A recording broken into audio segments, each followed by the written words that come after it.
అతి తక్కువ సమయంలోనే విఫలమైన ప్రభుత్వం దేశంలో ఏదైనా ఉందంటే అది తెలంగాణలోని కాంగ్రెస్ ప్రభుత్వమేనని పెద్దపల్లి పార్లమెంట్ బీఆర్ఎస్ అభ్యర్థి కొప్పుల ఈశ్వర్ విమర్శించారు. మంచిర్యాల మాజీ ఎమ్మెల్యే దివాకర్ రావు పార్టీ శ్రేణులతో కలిసి మంచిర్యాల జిల్లా కేంద్రంలో ఆయన ప్రచారం నిర్వహించారు. వాకర్స్ అసోసియేషన్ సభ్యులను అడ్డా కూలీలను కలిసి బీఆర్ఎస్ పార్టీకి ఓటు వేయాలని కోరారు.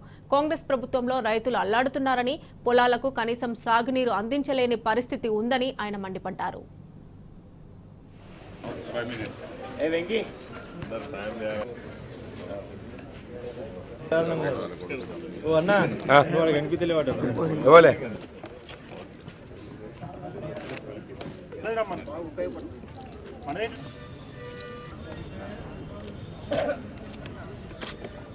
పార్లమెంట్ ఎన్నికల సందర్భంగా పెద్దపల్లి పార్లమెంటు నియోజకవర్గం నుంచి నన్ను అభ్యర్థిగా నియమించినటువంటి దాదాపుగా 7 నియోజకవర్గాల్లో ఉన్నటువంటి అన్ని ప్రాంతాల్లో ఉన్నటువంటి ప్రజలను కలిసేటువంటి ప్రయత్నం చేస్తూ ఉన్నాం.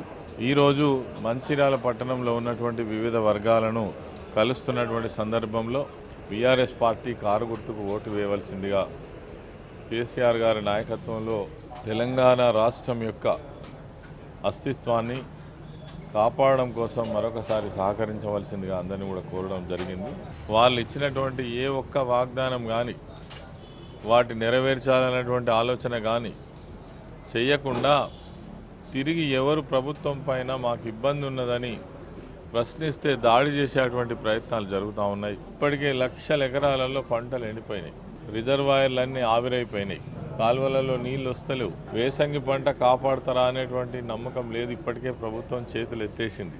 ఈరోజు కాళేశ్వరం ప్రాజెక్టు యొక్క ఒక పిల్లరు కుంగిందనేటువంటి కారణం చూపించి రాష్ట్రంలో ఉన్న రైతులందరినీ అరిగోస ఉచ్చుకునేటువంటి ప్రయత్నం ఈరోజు ప్రభుత్వం చేస్తూ ఉంది. ఇప్పటికే 138 మంది రైతులు ఆత్మహత్య చేసుకున్నారు.